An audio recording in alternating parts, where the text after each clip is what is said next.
Okay, bismillahirrahmanirrahim. Assalamualaikum. Okay, so today kita akan belajar chapter 1, basic principles of fluid for the subject of fluid mechanics BNJ 20203. So this is the introduction slides. What does it means by fluid flow?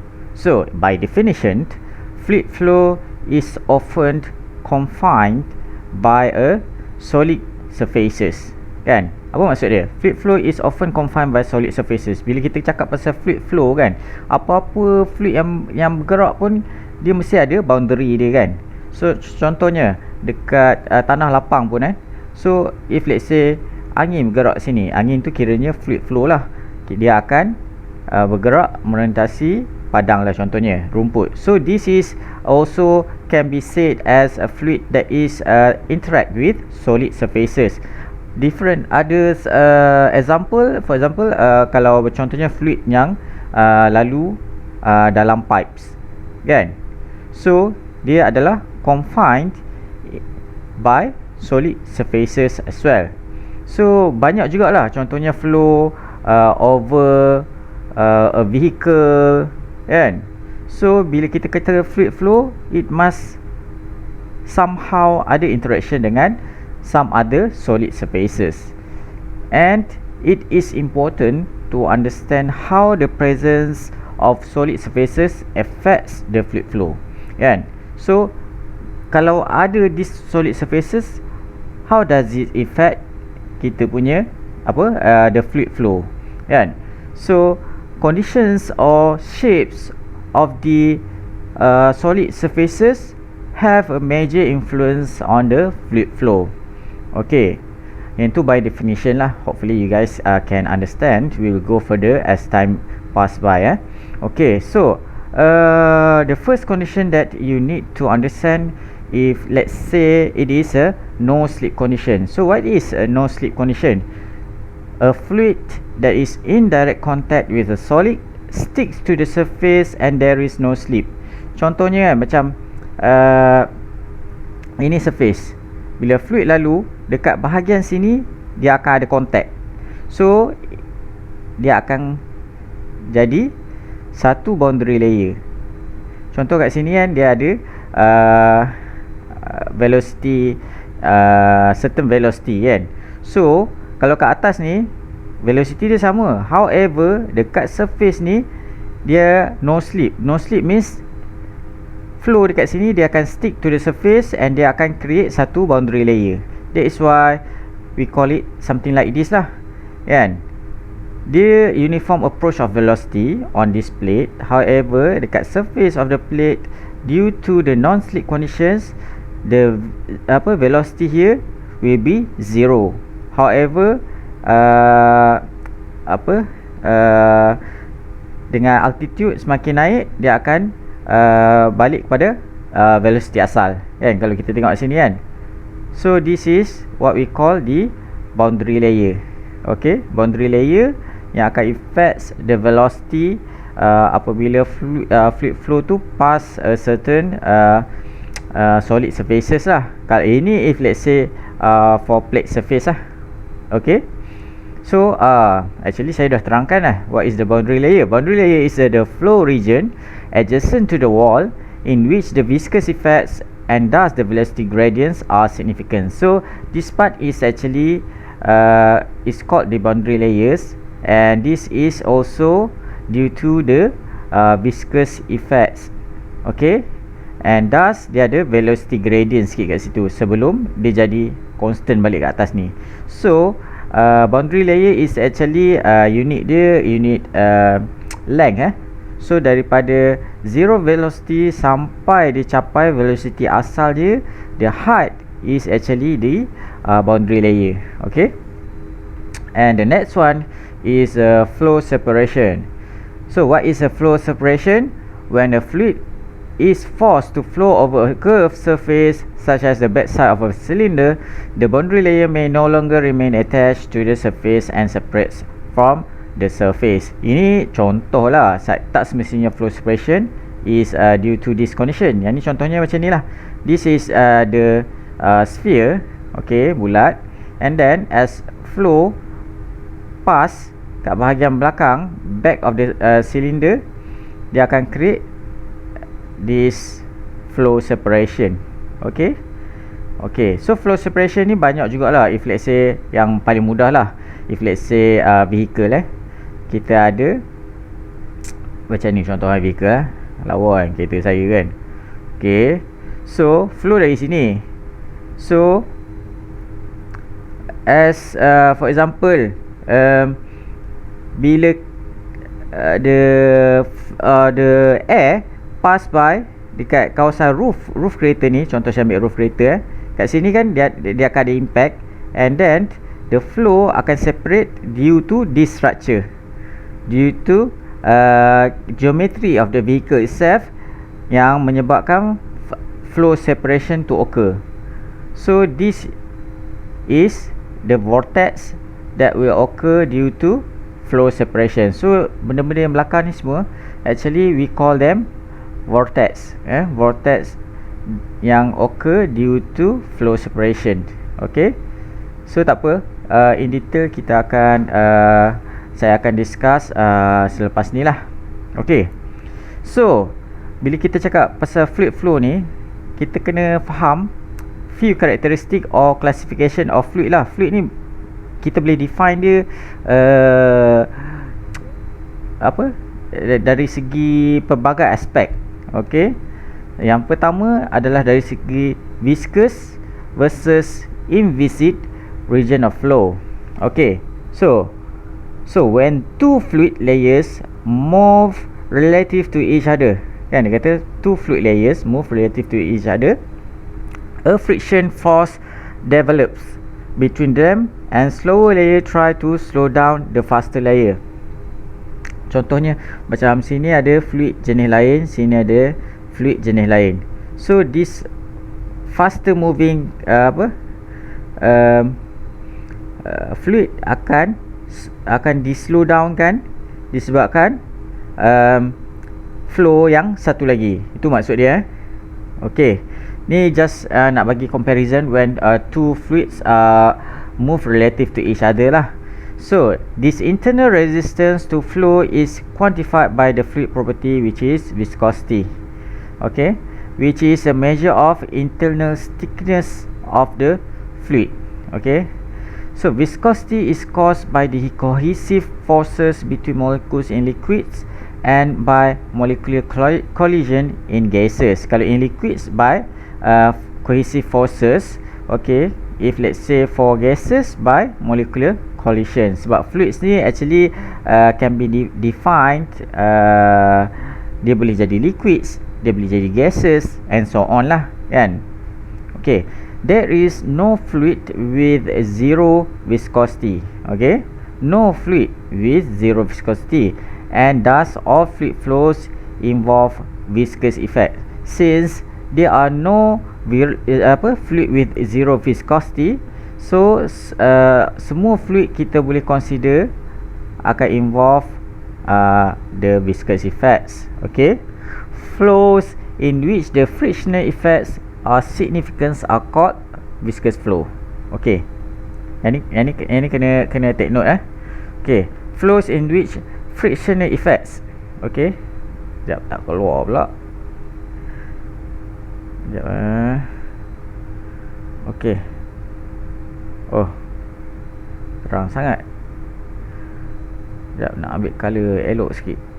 Okay, flows in which the frictional effects are significant are called viscous flows. Okay, however, in many flows of practical interest, there are regions, typically regions not close to the solid surfaces, where viscous forces are negligibly small compared to the inertial or pressure forces, and neglecting the viscous terms in such inviscid flow region greatly simplifies the analysis without much loss in accuracy.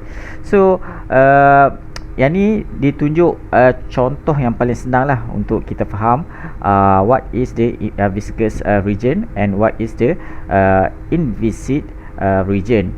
So yang ni contoh flow passing through a plate, yang ni kira plate tengah-tengah ni. Okay, so dia berjalan atas bawah plate tu lah. Okay, so kalau kita tengok kat sini ada boundary layer kan, boundary layer yang terbentuk. So those area or those region nearer the flat plate is called the viscous flow, in which viscous flow is caused by the frictional effects. Kan, kita fikir logik lah, flow yang dekat flat surface confirm dia ada frictional effect kan. Those are the region which we call it as a viscous flow, and those in which the viscosity can be considered negligibly small can be called the inviscid flow. Itu saja maksud dia, viscous dengan inviscid region, sama ada dia highly affected by the viscosity or those area in which viscosity can be neglected without much loss in kita punya accuracy. Okay, next, fluid flow can also be classified in sama ada dia can be considered as internal or external. Okay, so a fluid flow is classified as being internal or external depending on whether the fluid flows in a confined space or over a surface. So logically lah kita boleh fikir, kalau dalam confined space, fluid flow mesti kita panggil internal flow. Kalau dia dekat over a surface, contoh macam kat kereta kan, okay, fluid flow, this is the flow that we call it an external flow. So apa dia cakap lagi, the flow of an unbounded fluid over a surface such as a plate, a wire or a pipe is external flow. So means macam flow over a pipes kan, or over a plate or over a pipes and over a vehicle is called the external flow. However, the flow in a pipe or duct is called the internal flow, sebab dia bounded dalam confined space kan. Okay, and water flow in a pipe for example is internal flow, and air flow over a ball or over an exposed pipe during a windy day is external flow. Ni contoh lah dia bagi contohnya bola kan, bola semua dekat luar kan, so bila dia gerak through the fluid, there is a external flow. Okay, internal flows are dominated by the influence of viscosity throughout the flow field kan. Yang ni macam kita faham tadi kan, dia kata apa, internal flows are dominated by the influence of viscosity. Confirm lah, sebab macam kita cakap tadi pasal viscous flow kan. So viscous flow is due to the effects of highly viscosity punya area kan. So ni dekat internal flow disebabkan dia bounded with solid surfaces, so dia akan ada viscosity influence lah kan, dekat nearer the solid surfaces. However, for external flow, the viscous effects are limited to boundary layers near the solid surface only, and to weak regions downstream of bodies.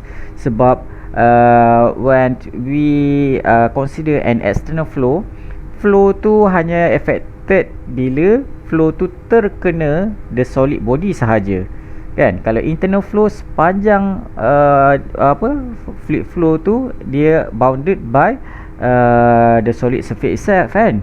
So that is why the differences occur in terms of viscosity for both internal dengan external flow. Okay, so next kita boleh juga explain fluid tu in terms of adakah dia compressible ataupun incompressible flow. So kita go by the definition. A flow is classified as being compressible or incompressible depending on the level of variation of density during the flow. Okay, kita consider the density, ada variation atau tak. Okay, incompressibility is an approximation in which the flow is said to be incompressible if the density remains nearly constant throughout, kan? So dia boleh, the flow can be said incompressible if let's say the density is constant, kan? Sekarang benda-benda ni kita boleh fikir logik lah. Dia incompressible, dia tak boleh compress. Itu menyebabkan density dia constant, kan? So bagi saya nak mudah saya faham, saya fikir macam tu. Okay, therefore the volume of every portion fluid remains unchanged over the course of its motion when the flow is approximated as incompressible. Ini pun directly proportional lah, sebab the equation for density itself depends on the volume.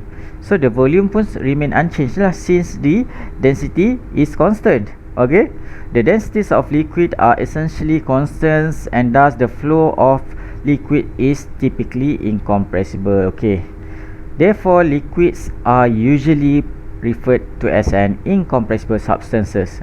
Yang ni usually liquids is incompressible. A pressure of 210 at atmospheric pressure, for example, causes the density of liquid water at 1 atm to change by just 1%. So it can be considered as an incompressible flow. On the other hand, gases, okay, are highly compressible. Okay, a pressure change of just 0.01 atm, and for example, will cause a change of 1%. Ini pun if let's say 0.01 atm akan cause 1% change in the density of the air, kan? So when analysing rockets, spacecraft yang those involve gases, kan? So yang tu semua can be considered as a compressible flow, and the flow speed is often expressed in terms of dimensionless Mach number. So bila kita consider those gases dekat yang terhasil waktu launching of rockets, spacecraft and other system that involve high speed gas flows, the flow speed is usually lah kita compare dengan Mach number. So what is Mach number? And Mach number can be defined as a flow.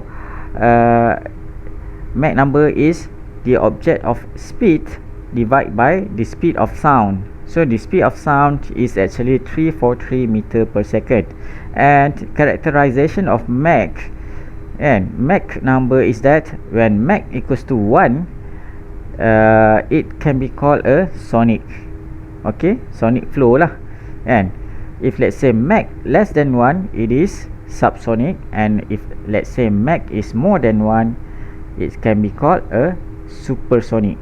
And if let's say the Mach number is very high, then it can be called a hypersonic.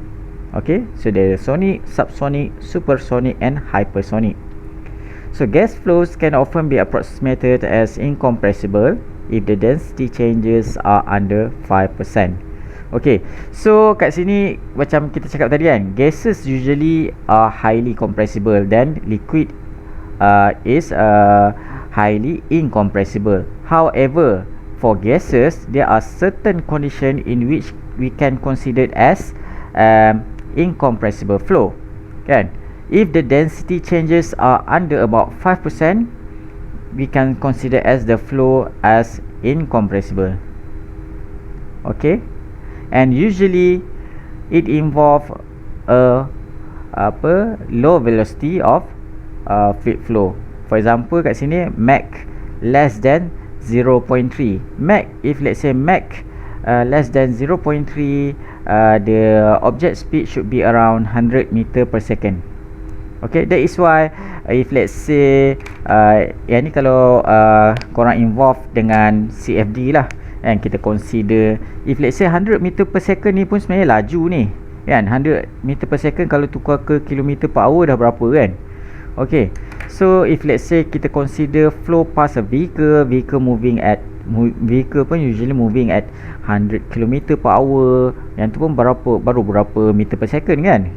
Okay, so that is why there is a kalau kita buat CFD untuk vehicle that is running on the on the road, semua tu kita consider as incompressible flow disebabkan Mach number dia less than 0.3 or 100 meter per second lah, lebih kurang. Okay, yang ni benda-benda yang kita kena faham lah bila kita nak buat sesuatu analisis tu.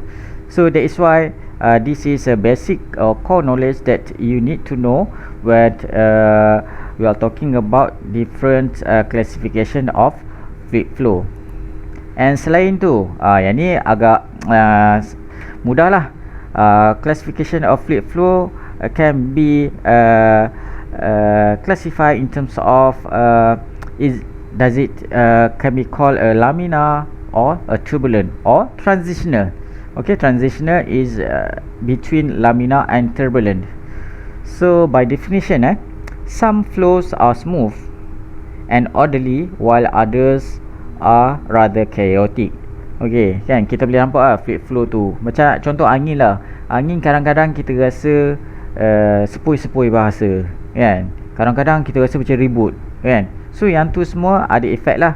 So kat situ semua ada karakter classification yang kita boleh cakap pasal fluid flow tu sendiri. Okay, the highly ordered fluid motion characterized by smooth layer of fluid is called laminar.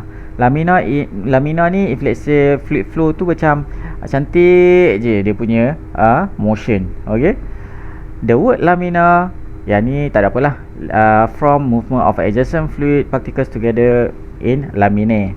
Okay, the flow of high viscosity fluid such as oil at low velocities is typically laminar. Okay, those yang ada high viscosity, kan. So yang macam bergerak lambat, sangat low velocity, usually can be called laminar. So the highly disordered ni, on the other hand lah, the highly disordered fluid motion that typically occurs at high velocities, okay, and is characterized by velocity fluctuations, is called turbulent. Okay, so kalau flow tu sangat disordered, kan, usually lah the flow is with high velocities, kan. So dia pula ada velocity fluctuations, sekejap ribut, sekejap slow, sekejap macam tu, sekejap arah ni, sekejap arah tu. Benda ni, this types of flow is called the turbulent flow. And the flow of low viscosity fluids such as air at high velocity is typically turbulent. Yang ni contoh macam ribut lah, kan. Air ribut, kita nampak kan macam mana dia punya fluid flow tu, kan, dengan high velocities dia, kan, dengan angin kuat semua, yang tu semua dipanggil turbulent.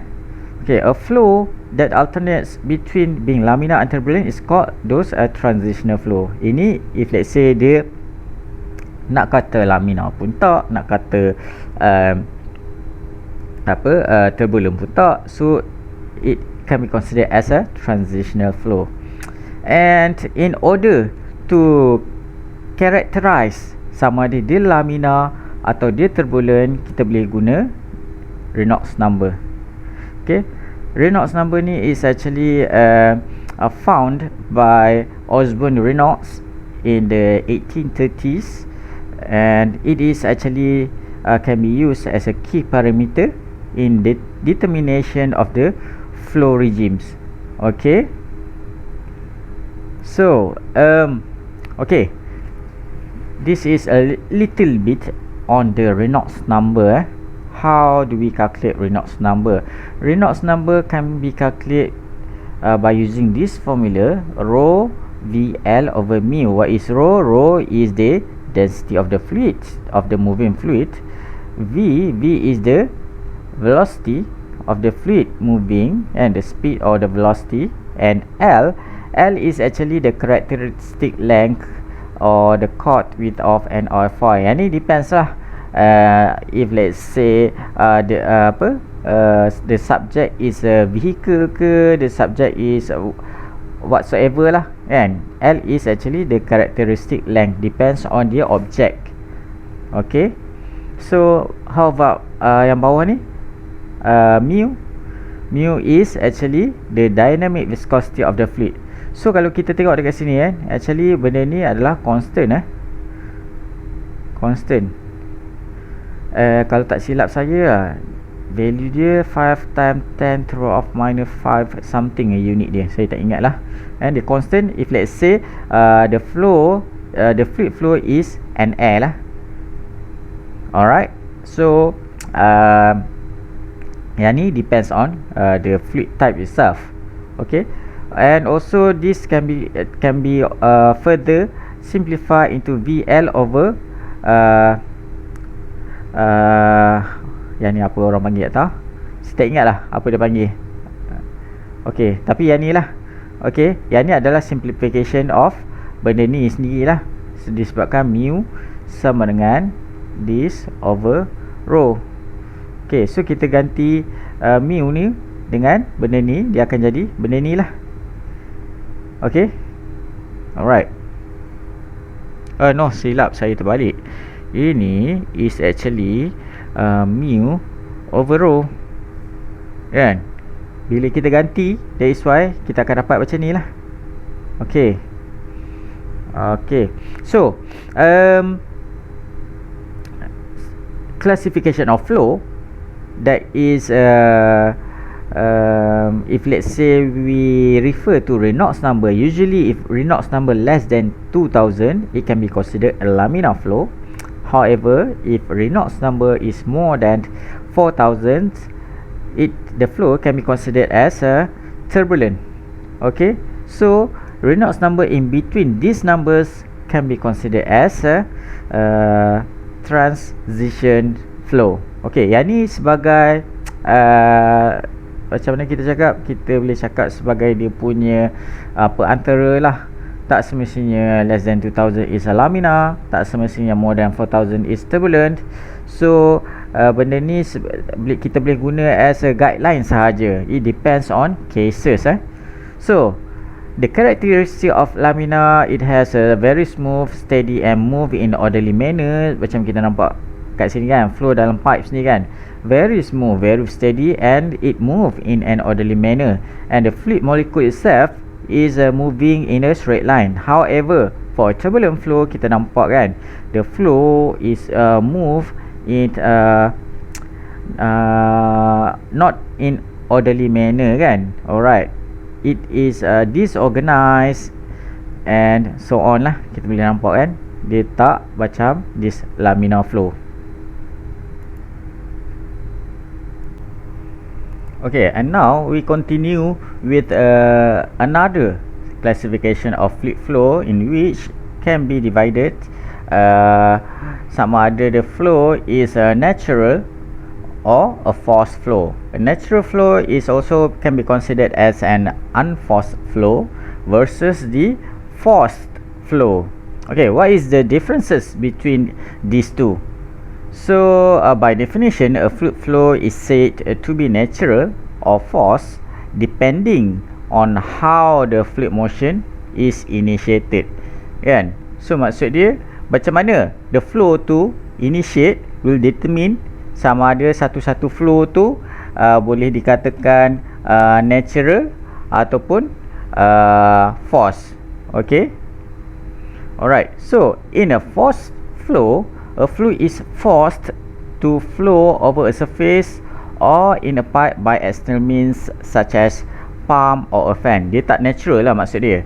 In order for the fluid to flow, dia ada benda macam pump or a fan in order to push the fluid to flow. Okay, itu untuk forced flow. Untuk natural flow, the fluid motion is due to the natural means lah. Okay, such as the buoyancy effects, which kalau kat sini dia kata manifest itself as the rise of a warmer fluid and the fall of cooler fluid, kan? Sebab based on density, kan, ketupatan of the udara panas dengan udara sejuk contohnya, kan.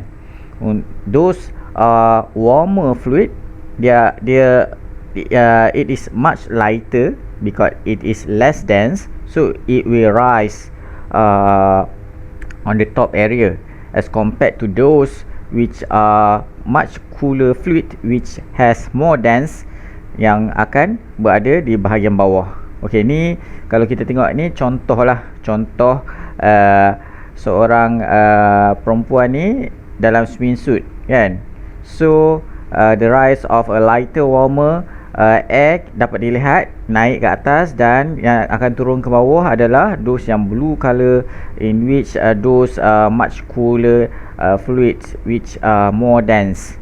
Okay, right, that is basically lah the differences between the unforced flow and the forced flow, or natural flow versus the forced flow. Okay, next kita pergi kepada steady versus the unsteady flow. Okay, so satu-satu flow tu kita boleh kata steady or unsteady. Kalau kita tengok gambar kat sebelah ni kan, okay, there are two types of flows. Satu kita nampak sangat very steady. The other one is quite rough kan, dia punya flow tu kan, the fluid flow kan. So these are the in term of imagining the steady and the unsteady types of flow. So by definition, the term steady implies that there must be no change in properties, velocity, temperature and etc. at a point with time. So the opposite of steady is the unsteady. However, usually kita confuse sama ada kita nak cakap dia unsteady or transient, but they are actually they are not synonyms. Means unsteady and transient is different. Okay, kita selalu termix up, especially those in the CFD area lah. And sometimes kita kata unsteady, sometimes kita kata transient. So actually they have different meaning. Okay, in fluid mechanics, unsteady is actually the most general term that applies to any flow that is not steady. And bila kita kata unsteady tu, it is the opposite of steady lah, kan? But transient pula is typically used for a developing flows. It is dia tak boleh kata dia tu steady, tapi dia tak boleh kata dia tu unsteady. Dia adalah transient. Okay, so transient is used for developing flows. Ni example dia. So contohnya for a rocket engine, when it is fired up, kan, dia akan ada the transient effects. Okay, bila masa the pressure builds up inside the rocket engine and the flow accelerates, kan, rocket launching kan, salah satu rocket launching kan, dia akan awal-awal nak start tu kan, dia akan ada some developing flows of pressure that builds up inside the rocket engine, and in order for the flow to accelerate, dia ada developing flows. These are called the transient until the engine settles down and operates steadily. And tu bila dia dah sampai ke outer atmosphere lah. Okay, so the term periodic refers to the kind of unsteady flow in which the flow oscillates about a steady mean. Contoh macam ni lah. Ini maybe kita boleh kata steady flow, dia punya output dia maybe macam ni, standard je. However, for the periodic, it refers something macam ni. Okay, dia repeating but in a periodic manner. Okay, alright, so dia oscillates about a steady mean. Ni kira steady mean value lah. Okay, so therefore the volume, the mass and the total energy content of a steady flow device or flow remain constant in steady operation. Of course lah, if let's say the flow is in steady condition. Okay, a steady flow condition can be closely approximated by devices that are intended for continuous operation. Okay, such as turbines, pumps, boilers, condenser and heat exchangers of power plants or refrigeration system. Okay, yang ni semua ni kita boleh approximate sebagai steady flow, those yang guna this type of devices. However, for those yang involve cyclic devices such as reciprocating engines and compressors. Actually, this type of devices does not satisfy the steady flow conditions, since the inlets and the exits is pulsating and not steady. So dapat differentiate. These are the devices that can be considered will produce a steady flow conditions, and these are the types of devices that may produce the unsteady flow conditions. However, the fluid properties vary with time in a periodic manner, and the flow through these devices can be still analyzed as steady flow process by using time average values for the properties.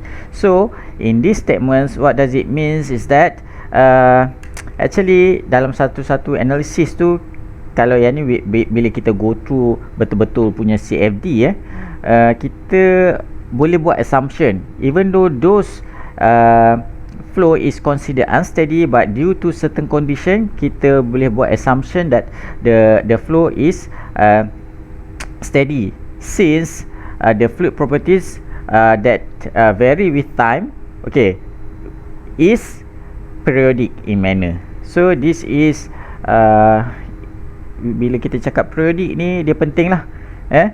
Kita boleh assume that the flow is steady by using time average values. Contohnya macam benda ni tadilah, dia time average dia yang ni, okay, unsteady flow dia yang ni, okay, yang ni mean dia, yang ni dia punya unsteady flow but in a periodic manner.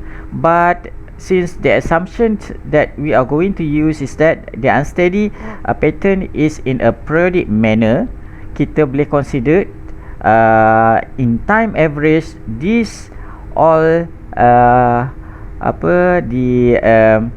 fluctuating or periodic manner ni akan settle down into one time average values. Okay, yang tu yang cuba disampaikan. Okay, further on a classification of fluid flow, a flow fluid is actually best characterized by its velocity distribution. Yang ni biasalah bila kita kata kita nak study pasal flow fluid, selalu kita akan buat classification in terms of velocity distribution. Kat mana high velocity, kat mana low velocity, and usually bila kita kata velocity, coupled dia mesti pressure. Kat mana pressure rendah, kat mana pressure tinggi. So based on Bernoulli, semua orang tahu kan, effect of velocity and pressure, kan, ada differences.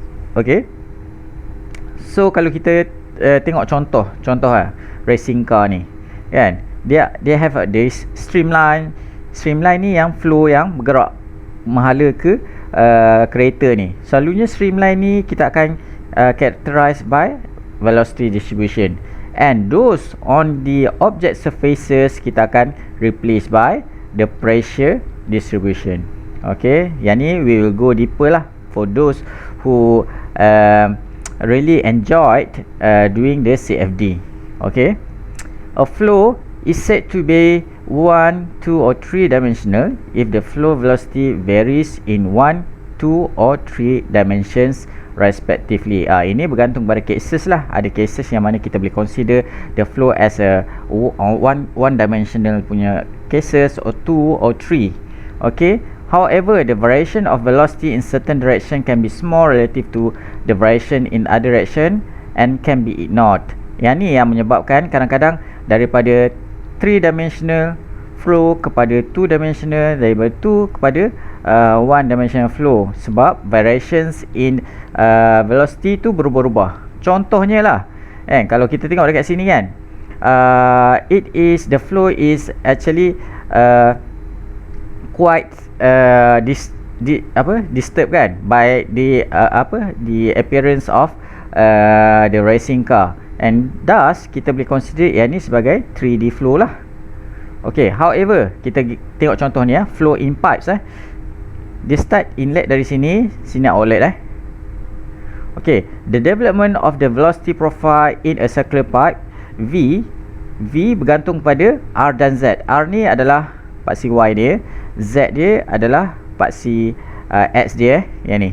So dia bergantung pada both of these two direction. So initially kita boleh consider dia as a 2D flow kan, sebab the development of flow will be based on R and Z, and thus the flow is two dimensional.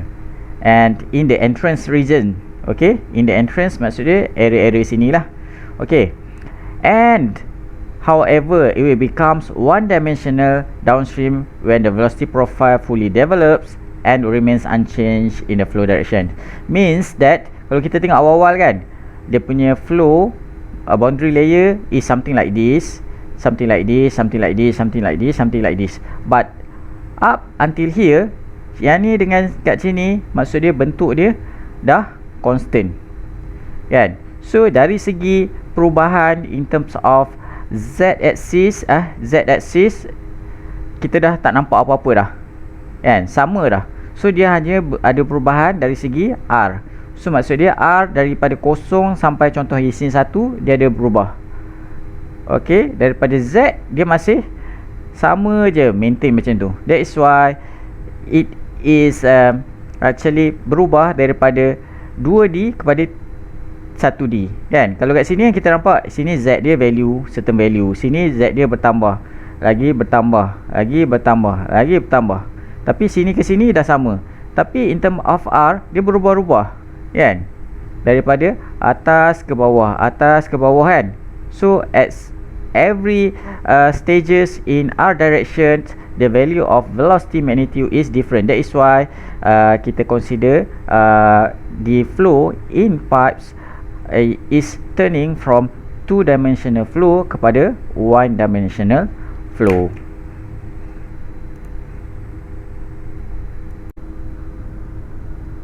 Okay, kita continue dengan important of dimensions and units. So actually not for only fluid subject lah, for other subjects pun if it relates with equations, numbers yang ada dimensions and units, it is important for you to make sure that the units and dimension that you are using is parallel. Means that value yang kita dapat tu adalah unit yang sebenarnya. Contoh yang unit yang paling mudah untuk korang ingat kan adalah weight. What is weight? Weight is equals to m times g, in which m is the mass and g is the gravitational accelerations. For example kan, so yang ni kan, so kita dapat lihat kat sini, dia weight dia adalah 9.807 kg meter per second square kan. So the unit itself m times g. M is what? M is kg SI unit dia, times g is the gravitational acceleration, or in other words kita punya unit should be meter squared per second. Okay, that is why kita akan dapat this unit. Ataupun weight is also can be considered as Newton. So kita boleh guna sama ada kilogram meter square per second ataupun Newton kan. Weight sama dengan force jugalah. Force apa? Force mg juga kan, ataupun ma, depends on situation lah, sama ada dia adalah gravitational acceleration ataupun acceleration of the moving object. Okay, so both have the same unit, sama ada kilogram meter square per second ataupun Newton lah. Okay, so ni ada bila kita cakap pasal weight ni tak sama semua tempat, sebab dia bergantung kepada gravitational acceleration. For example, weight, if let's say dekat moon, it will be much lesser kan. A body weighing of 60 kg on earth will weigh only 10 kg on the moon. This is due to the fact that the gravitational acceleration for the moon is much lesser compared to earth. Okay, so kita take note on that part as well. So unity conversion ratios, what is this? So all non-primary units or the secondary units can be formed by combinations of a primary units. Okay, so primary units, if let's say dia ada combine, dia akan jadi secondary units lah. Ni dia bagi example lah. For force units, for example, can be expressed as Newton ataupun kilogram meter per second squared. Sama lah macam apa yang nak cakap, primary units contohnya M. M is apa? Primary units dia kilogram. G, primary units dia apa? Meter per second squared. Actually yang ni pun sebenarnya dah secondary ya. So this is the primary. So the combination of the primary units is actually the secondary units, such as this forces, even gravitational acceleration pun can be considered as a primary secondary units because it consists of two primary units. Okay, and they can also be expressed more conveniently as unity conversion ratios. What is unity conversion ratios? Okay, so the unity conversion ratios are identically equal to 1 or and are unitless, and thus such ratios or their inverses can be inserted conveniently into any calculation to properly convert units. So ini actually penting lah. If let's say kita nak buat actually lah, kalau kita buat research kita nak compare head to head result, kita kena ada something like this dimensionless units. This is what it calls as the unit conversion ratio. So for example, kita nak compare, that's why kalau kita tengok benda-benda penting lah, such as the Reynolds number and also apa-apa number lah, Mach numbers, semua tu kita mana ada units? No units kan? Sebab bila no units ni senang kita untuk compare with different cases as well. So untuk ni maksud dia macam contohnya force, dia nak consider unitless so that it can be compared with different cases. Okay, dia just nak cakap macam tu lah. And the importance of unitless punya value.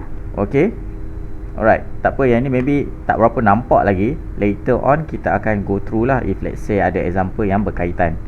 Okay, next unity conversion ratios lah. Okay, for yang ni kita sambung yang tadi unity conversion ratios. Every unity conversion ratio as well as its inverse is exactly equal to 1. Shown here are few commonly used unity conversion ratios. So example, inilah yang saya pangkar ni tak perlulah sebab dia tak guna SI unit. So kita fokus on those use the SI units lah. For example, this one is forces kan, macam saya cakap tadi kan, kilogram per meter squared over Newton. So actually yang ni equals to unity lah, equals to 1. And then this one power kan, watt over joule per second, and then so on and so forth. Yang ni pressure kan. Okay, so yang ni in terms of time kan, 1 minute over 60 second. Actually the unit is cancel out.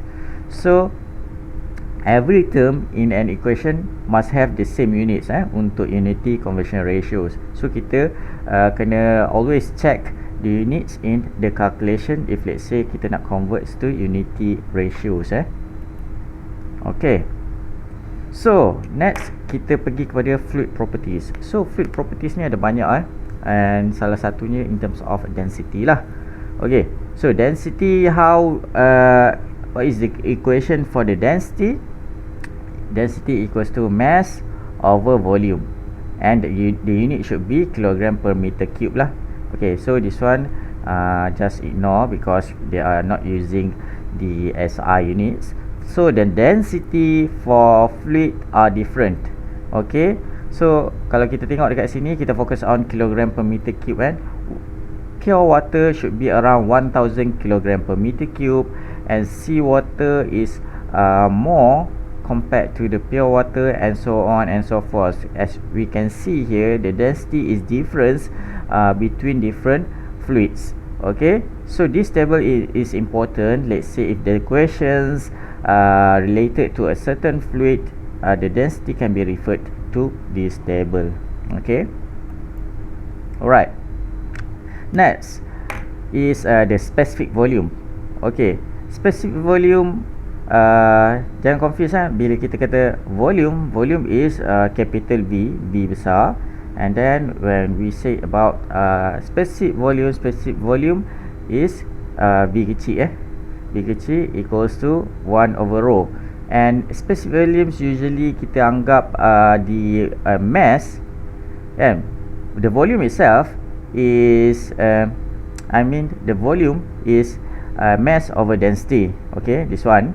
Okay, since it is a specific volume, bila kita consider specific volume, kita anggap the mass is equal to 1 kilogram. So bila 1 kilogram, the unit would be kilogram over kilogram per meter cube, and then kita akan dapat the unit is equals to meter cube. So this is for specific volume. And then kita ada specific weight. Specific weight, this like some sort like an omega equals to rho times g, where g is actually the gravitational acceleration, or sometimes it also referred to the weight density. So that is why the units is considered to be like a density only, kilogram per meter cube, but they are not considering the gravity. And then the last one, not the last one, sorry, the fourth one is the specific gravity. Specific gravity is unitless. Okay, this is types of what we call just now the unit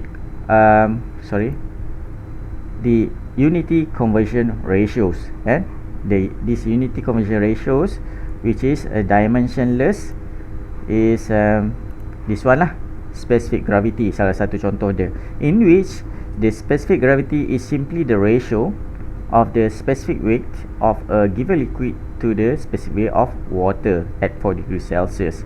Okay, so kalau kita tengok dekat sini kan, specific gravity is a specific weight in which the specific weight is the density times the gravity, and the ratios is divided by the specific weight of water. But usually kan, the gravity is sama lah kan, both are gravitational acceleration. So kita usually kita cancel out, and in the end kita akan hanya consider the density over the density of water. So for this part kita jangan consider lah. Yang ni saya just play around dengan dia punya unit sahaja. Okay, so yang ni faham lah. Ini semua ada interrelated lah. So later on, if kita go through some example, lebih mudah lah saya rasa untuk kita lihat in details. And then the fifth one is viscosity. What is viscosity? Viscosity is actually a fluid property. Okay, fluid property that measures the resistance. Okay, the resistance of the fluid due to an applied force. Kita ada applied force kat atas fluid tu. Lepas tu the resistance on the fluid motions due to the applied force is called the viscosity. So the fluid resistance to the flow, which is the resistance to apply the shear stress. Okay, okay, so we consider macam gambar ni. Cuba kita tengok gambar ni kan. So dia ada fluid kat tengah-tengah dia. Kat bawah, surface bawah tu, plates bawah tu kita fix, tapi plate kat atas tu kita bergerak dengan kelajuan U meter per second. So the fluid dia akan ada satu shape di mana fluid yang berdekatan dengan plate atas akan bergerak. However, those yang dekat fixed plate kat bawah tak akan bergerak. So dia akan create satu velocity profiles lah. Kat sini, the velocity profile of the fluid motion between the plates is assumed to be linear.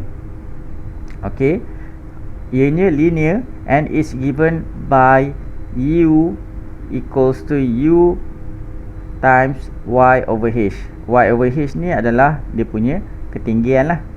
Okay, the velocity of u, the gradient, is equals to this u initial velocity times ketinggian dah. Ketinggian ni bergantung kepada velocity kat mana yang kita nak kira lah kan. Kat sini lain, kat sini y lain, kat sini y lain, kat sini y lain. H2 standard lah, H2 adalah fixed. Note that the velocity gradient, which is this u lah, the velocity gradient also known as the rate of shear strain. Okay, in this case it is a constant whereby du over dy equals to u over h. So meaning change of u over y equals to u, capital U over h. So this is also can be called as the rate of shear strain. Okay. Okay, so bila kita consider the fluid itself is a Newtonian fluid. Okay, the experiment bila dia the fluid is a Newtonian fluid, the experiment shown that the shear stress is directly proportional to the rate of shear strain. Yang ni penting bila kita consider satu-satu fluid tu adalah follow the Newtonian fluid, shear stress will be proportional to the rate of shear strain in which this equation is applied. Meaning this is the shear stress, this is the rate of shear strain yang tadi kita mention tu. Okay, ini hanya applied for a Newtonian fluid sahaja So rate of shear strain ni adalah yang tadi velocity gradient du over dy Okay, most common fluid such as water, air, oil, yang ni semua ni kita anggap adalah Newtonian fluids in which shear stress is related to the rate of shear strain in a linear fashion. Okay, so yang ni kita tengok rate of shear strain dia in a linear fashion, so we can consider that as a Newtonian fluid. Okay, and the units ini adalah the relations. The shear stress is proportional to the rate of shear strain. However, macam biasa mathematics, bila kita nak buat equalize kat sini, kita kena tambah certain parameter in which it is can be related with the viscosity. So the above equation is referred to as a Newton's law of viscosity. Okay, this is the Newton law of viscosity. So the units for du over dy is actually Newton second per meter square, ataupun bila kita ubah ni saya dah tunjuk dah, Newton is mg kan, kilogram meter per second square times second per meter square. Kita cancel out, kita akan dapat kilogram per meter second, and this one is for du over dy only lah. For mu actually is different lah, kita akan boleh kira dia punya units daripada sini lah. Mu equals to density times the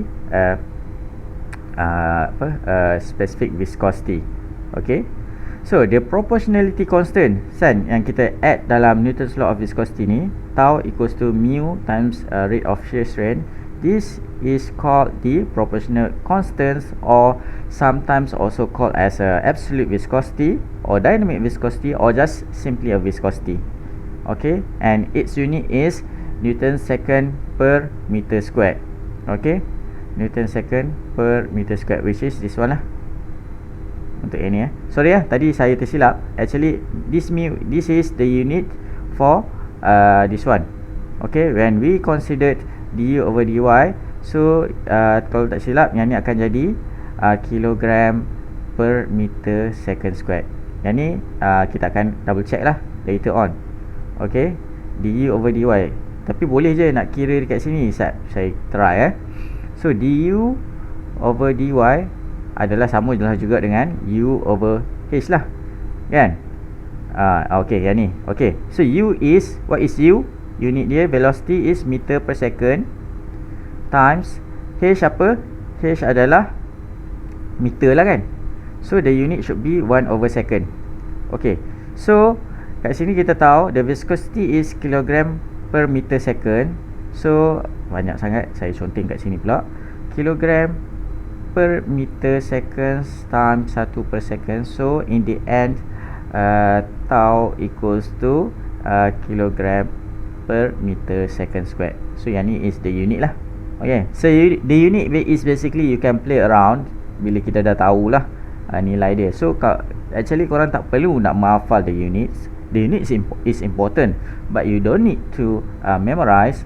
But what you need to do is that you can actually derive the unit itself by considering the primary units. Macam saya cakap tadi, from primary units dia akan dapat those secondary units. Okay. Okay, note that for the non-Newtonian fluids, the shear stress is not linear function of the rate of shear stress. Kan? So untuk Newtonian kita tahu shear stress is proportional to the rate of shear strain. But however, if let's say for non-Newtonian, dia punya rate of shear strain is not proportional to the rate of shear strain. The shear stress is not proportional to the rate of shear strain. Okay. So this is tambahan the example of the viscosity, different viscosity for different fluids. Okay. So next is the kinematic viscosity. Actually this kinematic viscosity kita dah evaluate last time waktu kita kira di Reynolds number kan. Waktu saya mention pasal Reynolds number kan.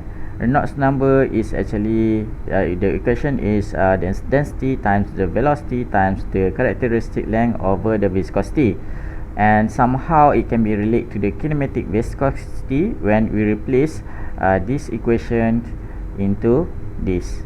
Okay, kita tahu kan the specific viscosity is equals to mu over rho, thus mu is equals to the specific viscosity times the density. So kita replace benda ni dalam ni, kita akan dapat Reynolds number is also equals to V times specific length over kinematic viscosity. Okay, this is important. The SI units for the kinematic viscosity is meter square per second. Okay, so ini pula contoh-contoh untuk those non-Newtonian fluid. As can be seen, the rate of shear strain ataupun dia punya velocity profile is not the proportionality between the rate of shear strain and the shear stress. This is the shear stress and rate of shear strain is not proportional kan. Bentuk dia, tengok bentuk dia macam ni, bentuk dia macam ni kan, bentuk dia macam bergerak sikit. So actually for Newtonian the proportional should be like this.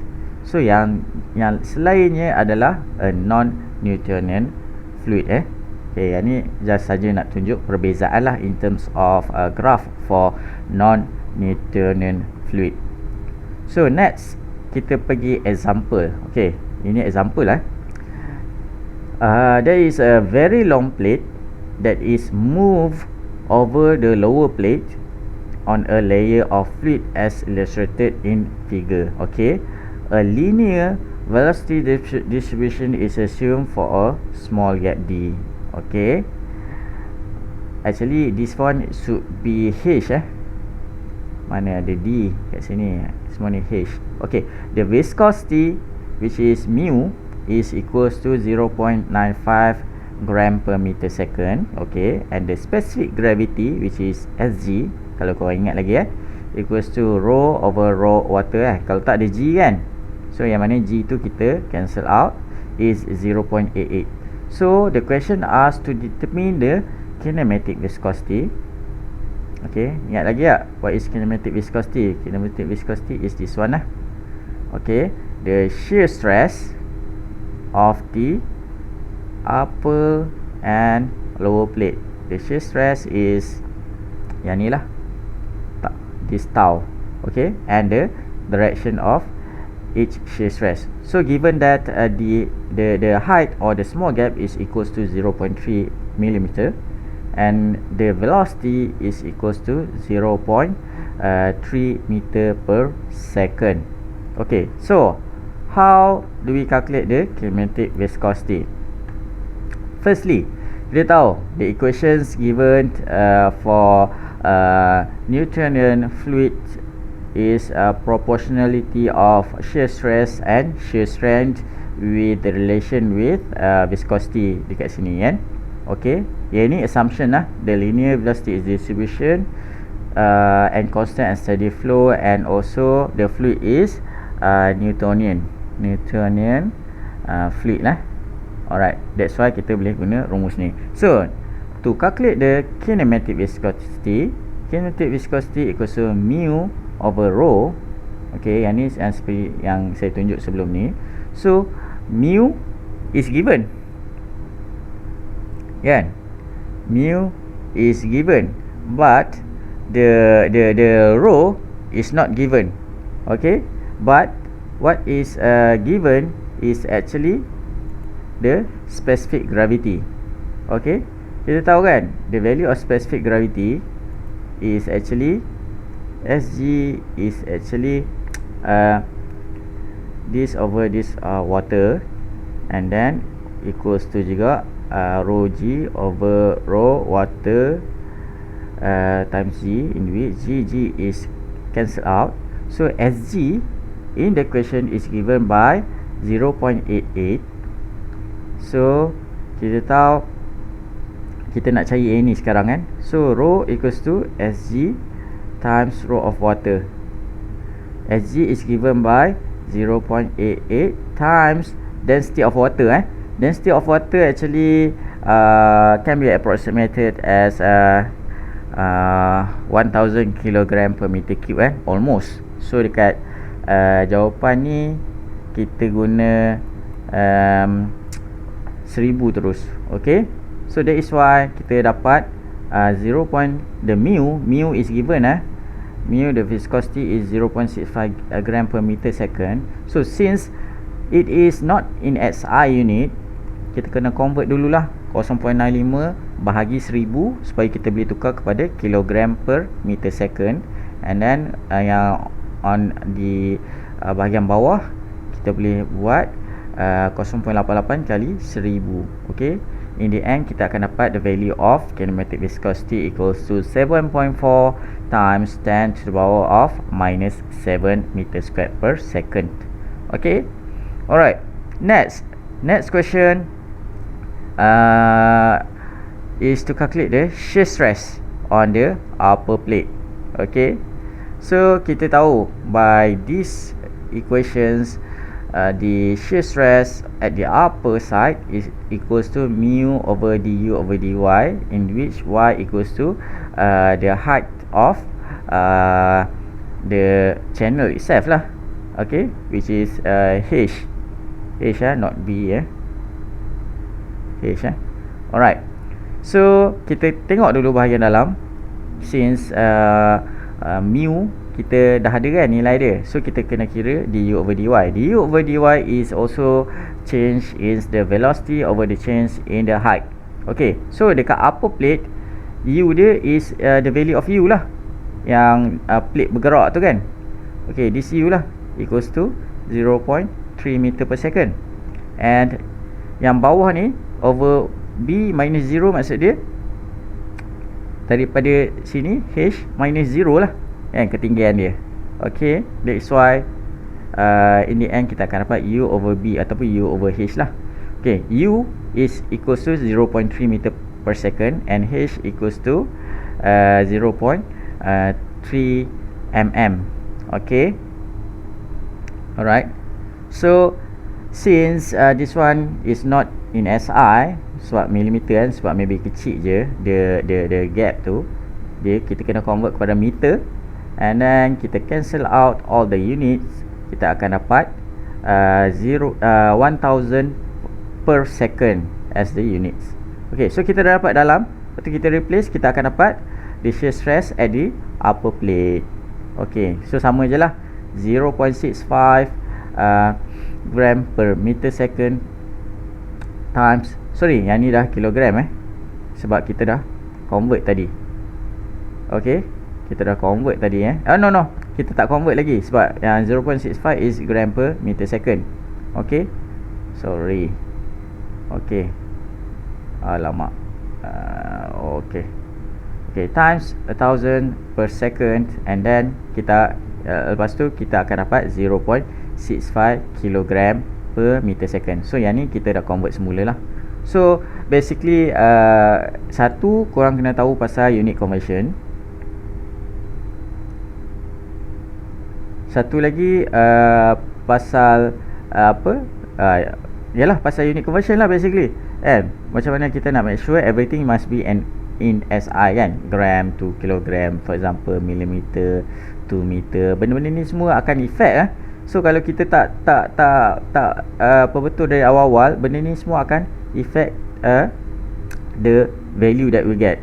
Okay, so in the end this is the answer. So yang ni semua tak apalah, kita tak payah consider lagi sebab actually stress is in unit of Pascal lah. That's why the 0.65 kg per meter square is actually 0.65 Pascal kan. Okay, so the next question asks for a shear stress on the lower plate. Kita dapat on the upper plate. On the lower plate is actually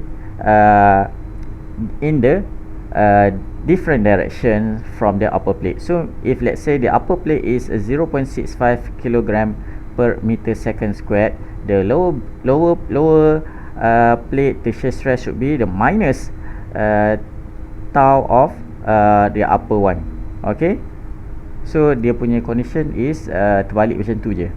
Okay, and lastly the direction of the shear stress for the upper and lower plate. Kalau the lower plate, kita tahulah dia on the left direction, and the upper plate should be on the right direction. It's because of the direction of the velocity at the upper plate itself is to the right. Okay, and now kita sambung dengan fluid properties number 6, which is the surface tension. Okay, so kalau kita tengok kan dekat gambar ni, dia a rubber band which is actually denser, lebih tumpat daripada air, will floating on water. Sebab apa? Sebab apa terjadinya benda ni? Inilah disebabnya kita ada the surface tension that will keep the rubber band floating on the water.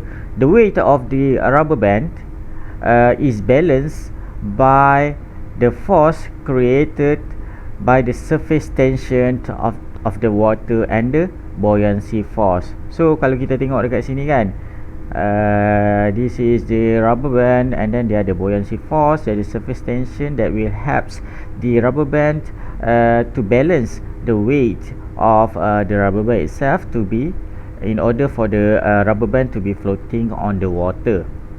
Okay, so this is the details explanations on how this surface tension is created.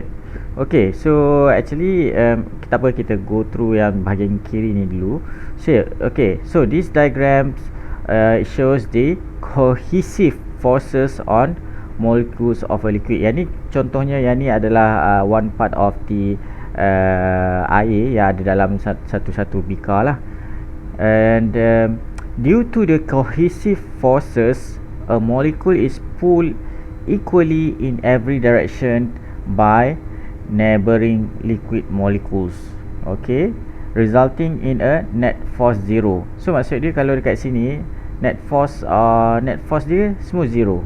Okay, kat tengah-tengah ni kan, net force of the molecules semua zero sebab dia ditarik dari semua arah, every direction. Okay, the molecules at the surface however do not have the same molecules on all sides. Kan kalau kita tengok, kalau dekat surface dia tak sama dengan macam dekat tengah-tengah ni, dia tak ditarik oleh ke semua arah kan. The molecules at the surface do not have the same molecules on all sides of them, and therefore are pulled inward. Kan, this creates some internal pressure and forces liquid surfaces to contract to the minimum area. Okay, so actually saya nak kena define dulu lah what is the differences between cohesion and adhesion. Okay, there are differences. So from physics, it is known that molecules are attracted to each other through molecular forces. So dalam molekul tu sendiri dia ada attraction between each other lah, and the force attraction between like molecules. So maksud dia between molecules yang sama, the attraction is called the cohesion. Okay, so maksud dia kalau dalam satu-satu balang tu, the attraction between molekul-molekul air tu dinamakan cohesion. And the attraction between unlike molecules, which is the molecules between a liquid and solid, for example, is called the adhesion. Contohnya macam kalau dalam gambar ni adalah the attraction between this solid surface with the water molecule, that is called the adhesion. Okay, so the balance between the cohesion of the liquid and its addition to the material of the container determines the degree of wetting, okay, contact angle and meniscus. Okay, actually this cohesion and addition akan ada influence ke atas wetting, contact angle and meniscus. Ini apa kita akan go through lepas ni lah. Okay, so when cohesion dominates, dia kata kat sini cohesion, if let's say cohesion dominates untuk satu-satu liquid tu, specifically addition energy is less than half of a cohesion energy, the wetting is low and the meniscus is convex at a vertical wall. So contohnya lah, if let's say ini satu-satu liquid tu lah, if let's say meniscus dia bentuk dia convex like this. Okay, the wetting is low lah, the wetting is low, so the cohesion between the molecule lagi kuat daripada addition, kan, dia dominates. That is why dia punya bentuk meniscus dia convex. So contact angle with the wall is actually larger, kan, contoh kan. So this is the contact angle. Usually untuk when cohesion dominates, theta must be more than 90 degree. Okay, this is what happens if let's say the cohesion dominates. On the other hand, when the addition, okay, yang ni terbalik pula, when the addition dominates, okay, the weighting is high and the similar meniscus is concave. Okay, as in a water glass. Contohnya kan, kita pun tahu kan bentuk kalau dalam water glass macam mana dia macam tu, kan, bentuk dia apa tu, concave. So for this point of view, kita dapat lihat kan, the addition between the water molecule and the glass wall surface is dominating as compared to the cohesion forces between the water molecules itself. Okay, so kalau kita tengok sini, contact angle with the wall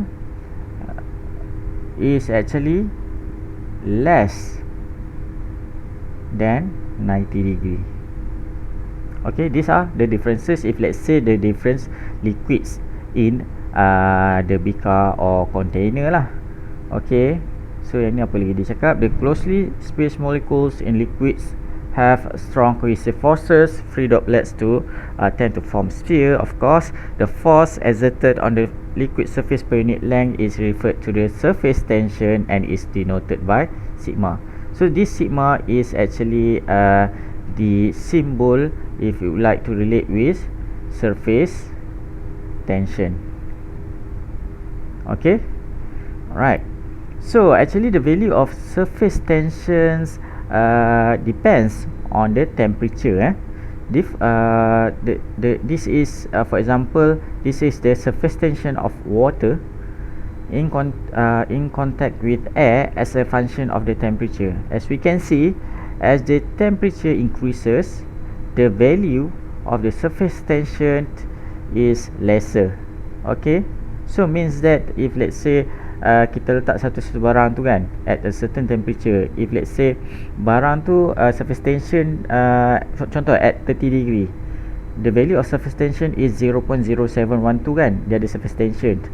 Tapi bila kita panaskan air tu, the surface tension will get lower. Okay, then there is a high possibility that the items or the object will tenggelam lah kan dalam air tu. Okay, so this is the surface tensions against different temperature. And for the right hand table, this is the surface tension of water in contact with air is summarized in the table as a function of temperature. Ini pula surface tension, okay, for different material or different liquid at a certain temperature. So the value is different for the surface tension. Okay, so this is basically how kita calculate the surface tension. Okay, what we need to be considered. Okay, surface tension can be observed through the rise and fall of a liquid in a capillary glass tube. Ni contohnya, contoh macam kita masukkan dalam air dalam air. So kita ada the rise of liquid. Kalau kita masuk dalam mercury, kita ada the fall of a mercury itself. So consider the rise of a water column in small diameter tube. The height of the rise is h, can be obtained by the force balance, which is the vertical component of the force created by surface tension must be balanced with the weight of the liquid. Okay, so yang ni kita kena faham okay, the vertical component of the liquid and the vertical component of the force created by surface tension must be balanced with the weight of the liquid. So maksudnya kalau the vertical component of the force created by surface tension is this one. Okay, so kalau kita tengok dalam this capillary 2 pi r is apa, lilitan bulatan kali the surface tension. Okay, but it also depends on the angle, meniscus angle depends on either it is a liquid in which the addition dominating or the addition is dominating. Okay, so it must be balanced with the weight of the liquid. Weight of the liquid is rho GV lah. And saya yang ni saya tak perlu go on in details, sama dengan rho GV, in which V is equals to the volume of the cylinder lah. Kalau kita tengok kat sini kan, rho G kalau apa cylinder apa, pi r square times h. Okay, this is the volume of a cylinder. Alright, so in the end kita boleh relate the value with this. Okay, 2 pi r sigma cos theta is equals to rho g pi r squared h, in which this is what we call just now is the vertical component of the force created by the surface tension. Okay, force created by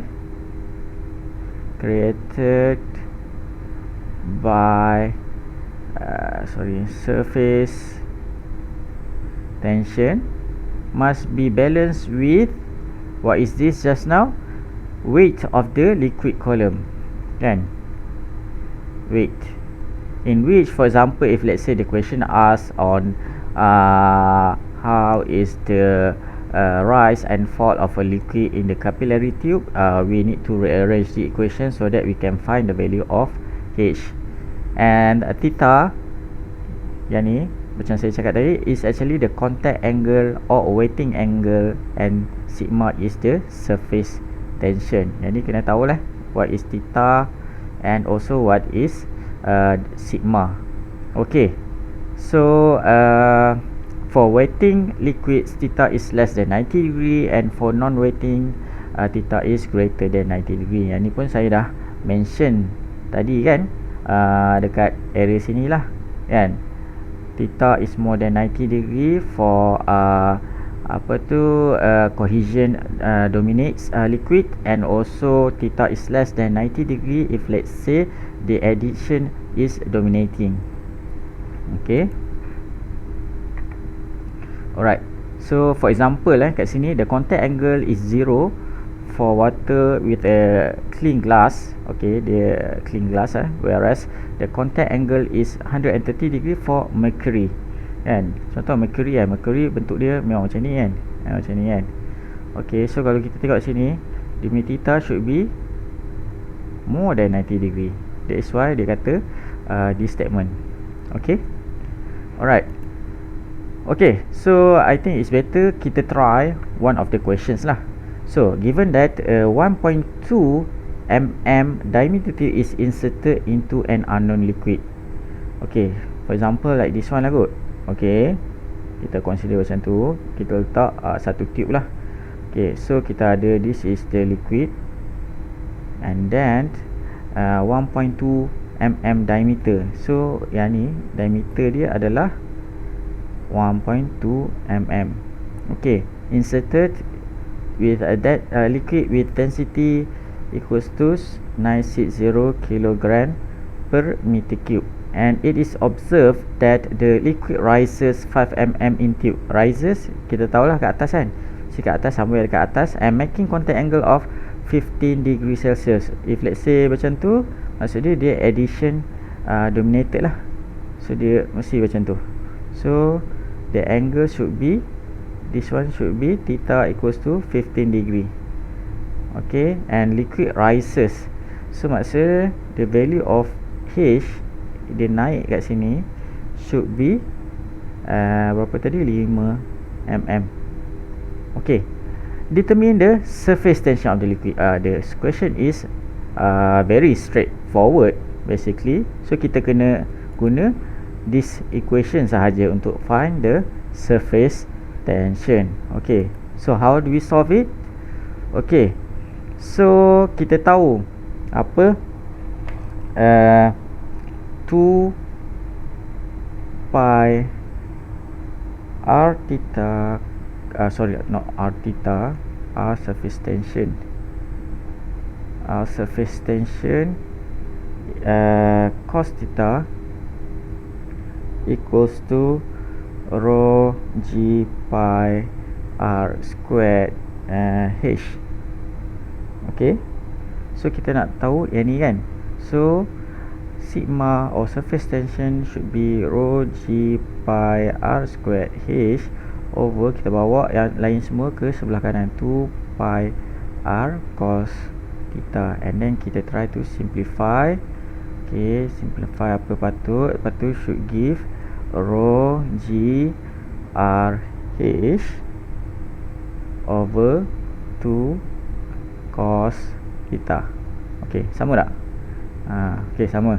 In which rho is given 960 kg per meter cube, and then g is the gravitational acceleration equals to 9.81 meter per second squared. R is the diameter divided by 2, but we need to be alert because the given units is actually 1.2 millimeter, so we need to convert to meter. Okay, and the h is also given in last time in millimeter, we need to convert to meter, divided by 2 times cos theta, which is theta equals to 15 degrees Celsius, and then we will get the surface tension is equal to 0.0146 Newton meter. Quite easy, right? Kan, yang penting kita tahu the equation. Okay, so since the surface tension depends on temperature, okay, betul kan? Sebab kita pun ada table tadi kan, table in which kita mention that surface tension will varies depend on different temperature. So the value determined is valid at the liquid temperature. Value ni hanya, the surface tension ni hanya valid pada this temperature sahaja. If let's say the questions ada varies in temperature, so the value of sigma or the surface tension will also be varies. Okay. Okay, next. I think this is the last fluid properties that you need to know, which is vapor pressure. Okay. So the pressure exerted on the liquid surface by the liquid vapor is called the vapor pressure. Kalau kita tengok kat sini, dia kata apa? The pressure that is exerted on the liquid surface. So maksudnya kat sini lah. Okay, by the liquid vapor, benda ni semua exerted dekat surface, liquid surface is called the vapor pressure. And vapor pressure is actually a fluid property. Okay, and it is a function of temperature. It depends on the temperature. Generally, the vapor pressure increases with temperature. Maksud dia, lagi tinggi temperature, lagi tinggi vapor pressure. Itulah the value of vapor pressure for water is summarized. Okay, ni example lah. Kalau kita tengok dekat on the left hand side, the table here is actually various liquids for vapor pressure. So yang ni ambil contoh at satu temperature lah. Kita tengok the vapor pressure for different liquids is different. Kita fokus on kilopascal lah for Li, senang. So for SI, sorry, Li pula.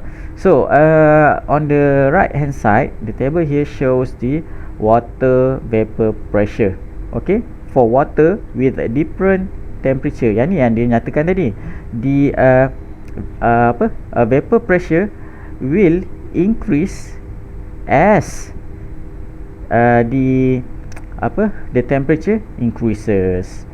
Okay, so I think that's it for this chapter. Thank you.